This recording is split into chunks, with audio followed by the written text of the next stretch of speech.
Good morning. This is Pamela Bluewater for J&S Biblical Productions. Many years ago, a carpenter would build a podium or platform for a Pharisee of the Jewish temple so that the leader could exalt himself in front of the common worshipers from whom he demanded total respect and sacrifice. Today we have with us the founder of a very unique business. It is called Podiums for Dictators. He builds speaking platforms for today's dictators who exalt themselves and proclaim themselves supreme above their followers, who they can impress. Welcome to JNS, Mr. Bogalos Chastro. So, Mr. Chastro, before we get to how you construct your podiums, tell us what is your main objectives in creating the Dictators platform? Ms. Bluewater, I'm glad you asked.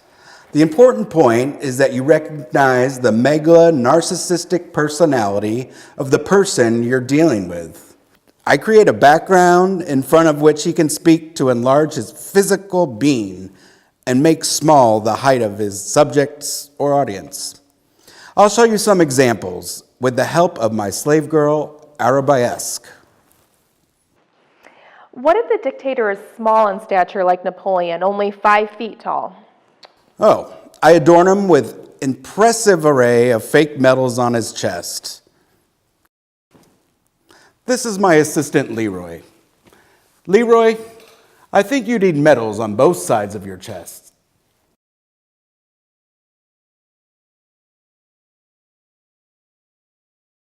And the podium, how do you construct the podium?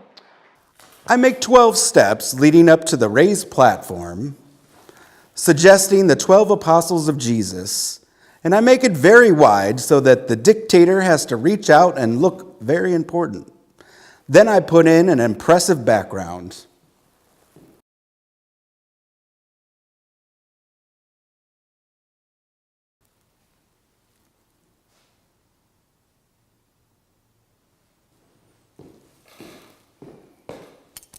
Leroy, maybe try lots of ribbons. A dictator should have lots of ribbons, designating his exalted status.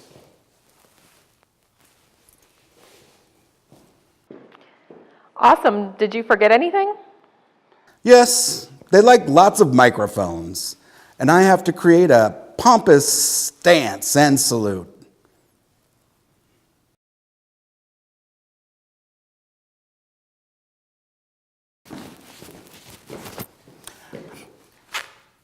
Leroy, you need epaulets on your shoulder. That would jack you up to a higher level.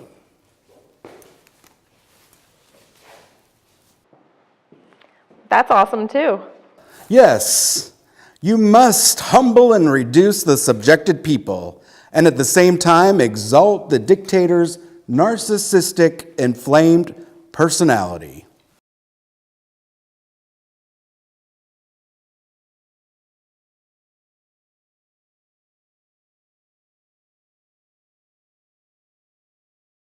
Leroy, I think you need higher boots or shoes.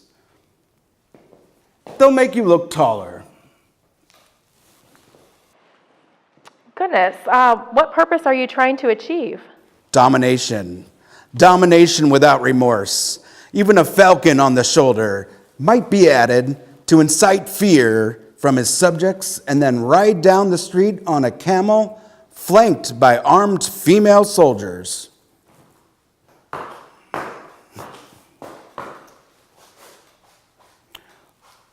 Leroy, you need a falcon on your shoulder. Fear. You must generate fear. I'd like to add a point. Dictators always meet their end. For example, Saddam Hussein, Mussolini, or my personal favorite, Julius Caesar, who was killed in 44 BC with a knife to the back by one of his Roman senators. And now he's only known for his Caesar salad. I got this nice salad. I thought this would strike some fear into people as they thought of Julius Caesar. Hey, that was my idea that Julius Caesar would be known for salad.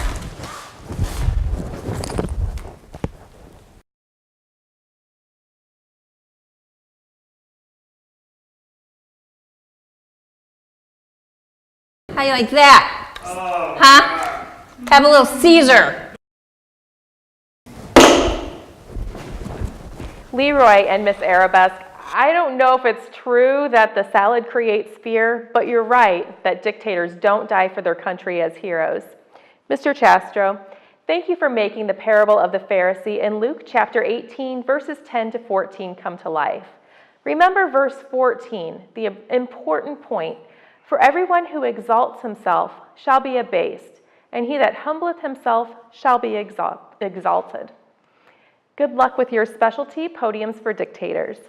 This is Pamela Bluewater for J&S Biblical saying, I hope we all recognize a dictator when we see or hear one.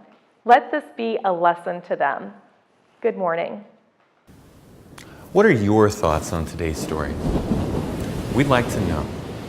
So, leave a comment and subscribe to our channel, J&S Authentic Biblical Productions.